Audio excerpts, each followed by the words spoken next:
नमस्कार दोस्तों, स्वागत है आपका हमारे चैनल टॉकिस्तान में। और आज मैं आपको एक खास बात बताने वाला हूं, और खासकर उन लोगों के लिए जो कि बजट या सोलो ट्रैवलर हैं। क्योंकि जो भी बजट या सोलो ट्रैवलर होते हैं उनके पास हमेशा बजट का कंस्ट्रेंट बहुत ज़्यादा रहता है। एक बजट बहुत फिक्स रहता है। मैं भी बजट ट्रैवलिंग करता हूं, इसलिए मुझे भी पता है कि बजट में चलना थोड़ा सा मुश्किल होता है। लेकिन जहां पर एक तरफ आप ये सोच रहे हैं कि मुश्किल होता है, वहीं पर ये काफ़ी आसान हो जाता है। और यहाँ तक कि मैं ये कह सकता हूँ कि आपके पास जितने पैसे हैं आप उतने ही पैसों में घूम सकते हैं। सबसे पहले जो एक बात याद रखने वाली है वो ये है कि जो 3 सबसे बड़े खर्चे होते हैं कहीं पे भी हम घूमने जाते हैं, वो होता है आने जाने का खर्चा, दूसरा होता है वहाँ पर रहने का खर्चा, और तीसरा होता है वहाँ पे खाने पीने का खर्चा। ये 3 खर्चे ऐसे होते हैं जो सबसे बड़े होते हैं। लेकिन आज जो हम बात करेंगे वो हम बात करेंगे आने जाने की, यानी आप अपने शहर से जहाँ कहीं भी घूमने जाते हैं वहाँ पर जाने में आप पैसा कितना बचा सकते हैं। तो चलिए शुरू करते हैं।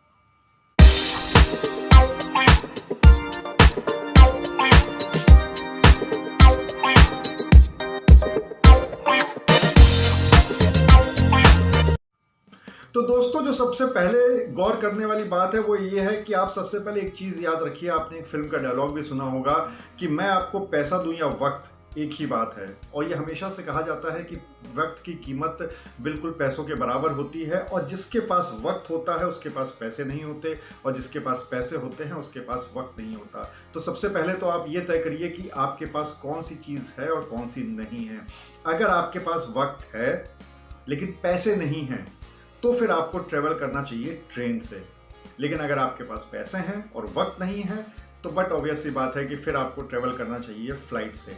तो चूंकि बजट ट्रैवलर जितने भी होते हैं वो ज़्यादातर ट्रेन से ट्रैवल करना पसंद करते हैं, तो आज उसी के बारे में मैं आपको बताने वाला हूँ कि कितना बड़ा फ़र्क होता है ट्रेन और फ्लाइट के बीच में। कि अगर आप ट्रेन से जाते हैं और ट्रेन में भी कौन सी क्लास से जाते हैं, इसका बहुत बड़ा फ़र्क पड़ता है। तो चलिए सबसे पहले शुरू करते हैं। हमने जो आज यहाँ पर उदाहरण के लिए लिया है वो लिया है कि अगर कोई भी व्यक्ति दिल्ली से गोवा जाता है, आप अपने शहर के मुताबिक देख सकते हैं, उसी हिसाब से कम ज़्यादा कर सकते हैं। लेकिन यहाँ पर मैंने इसलिए लिया है क्योंकि दिल्ली गोवा सभी लोग जानते हैं। तो अगर दिल्ली से गोवा, जहाँ की दूरी तकरीबन 1900 किलोमीटर की है, तो वहाँ पर अगर आप फ्लाइट से जाते हैं और सपोज कर लीजिए कि 25 फरवरी को किसी को जाना है, तो अगर 25 फरवरी 2021 को कोई व्यक्ति फ्लाइट से दिल्ली से गोवा जाना चाहता है तो उसकी कीमत होगी तकरीबन फ्लाइट की 5100 रुपये के आसपास। उसमें कुछ टैक्स वगैरह और लगेंगे और वो कीमत तकरीबन 5500-5600 रुपये के आसपास आ जाएगी।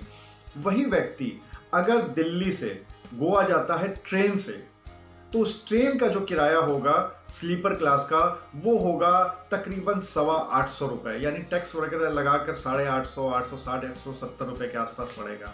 तो एक तरफ 5500 और दूसरी तरफ 850, 850, कितना बड़ा फर्क है। आप उससे भी गोवा पहुंचेंगे और उससे भी गोवा पहुंचेंगे। लेकिन जो सबसे बड़ी बात है वो यही है कि जहां पर आपको ट्रेन से जाने में तकरीबन 34 घंटे लगेंगे, वहीं पे आप अगर फ्लाइट से जाते हैं तो मुश्किल से 2 या ढाई घंटे में आप वहाँ पे आराम से पहुँच जाएंगे। तो यहाँ पे मैंने जो शुरुआत में बात कही थी वो यही थी कि सबसे पहले आपको ये तय करना ज़रूरी है कि आखिर आप जाना किस चीज़ से चाहते हैं और आपके पास कौन सी चीज़ है और कौन सी चीज़ नहीं है। अगर आपके पास वक्त नहीं है, पैसे हैं, तो बिल्कुल आप फ्लाइट से जा सकते हैं। 5500-5600 रुपये का टिकट लीजिए, 2 ढाई घंटे में गोवा पहुंच जाइए और घूम फिर के चले आइए। लेकिन अगर आप बजट ट्रैवलर हैं और आपके पास पैसे उतने नहीं हैं, जैसा कि मैं भी उनमें से हूं जो कि बजट ट्रैवलिंग करना पसंद करता है, सोलो ट्रिप पे जाता हूं, तो वहां पर ट्रेन भले ही समय ज़्यादा लगता है, क्योंकि जैसे हम लोग व्लॉग्स वगैरह भी बनाते हैं तो एक जो ट्रेन का एटमॉस्फेयर होता है वो एक अपना अलग ही होता है। अच्छा, उसमें दूसरी बात यह है कि अगर हम ट्रेन की भी बात करें तो ट्रेन में कई सारी क्लास होती हैं, first AC, second AC, third AC और स्लीपर क्लास। तो आपको एक चीज़ मैं बता दूं कि आपको एसी से जाने की ज़रूरत नहीं है, क्योंकि फिर वही बात हो जाएगी कि जो फर्स्ट एसी का किराया होगा वो तकरीबन फ्लाइट के बराबर बैठेगा, और सेकंड एसी और थर्ड एसी का किराया भी इतना ज़्यादा हो जाएगा जितने में आप गोवा जाके घूम फिर के लौट के आ जाएंगे। तो सबसे बड़ी बात यह है कि आप जब भी जाइए स्लीपर क्लास में जाइए। और वैसे भी कहा जाता है कि जो इंडियन रेलवे की स्लीपर क्लास होती है उससे ज़्यादा अच्छी चीज़ या उससे ज़्यादा मज़ा शायद किसी भी यात्रा में नहीं आता है, ऐसा कहा जाता है, क्योंकि आपको विभिन्न तरह के लोग मिलते हैं, यात्री मिलते हैं, बातचीत का मौका मिलता है, और साथ ही साथ आप जब जाते हैं तो वहाँ का जो आपका एक्सपीरियंस है ट्रेन का, वो भी आप आराम से बना सकते हैं।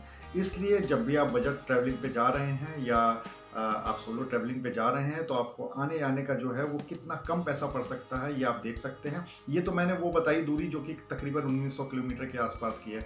अगर आपके शहर से आप कहीं ऐसी जगह घूमने जा रहे हैं जहाँ की दूरी 1500 किलोमीटर या 1200 किलोमीटर या 1000 किलोमीटर है, तो उसी हिसाब से पैसा और भी कम होता चला जाएगा। इसीलिए जब भी जाइए सोलो ट्रिप पे या बजट ट्रिप पे, तो ट्रेन से जाइए, स्लीपर क्लास से जाइए, आराम से जाइए, और साथ में आप क्या क्या ले जा सकते हैं ये फिर मैं अगली वीडियो में बताऊंगा, ताकि आप स्लीपर क्लास में भी अगर जाएं तो आपको कोई दिक्कत ना हो। तो चलिए फिर अगले वीडियो तक के लिए आपसे इजाज़त लेते हैं। जय हिंद।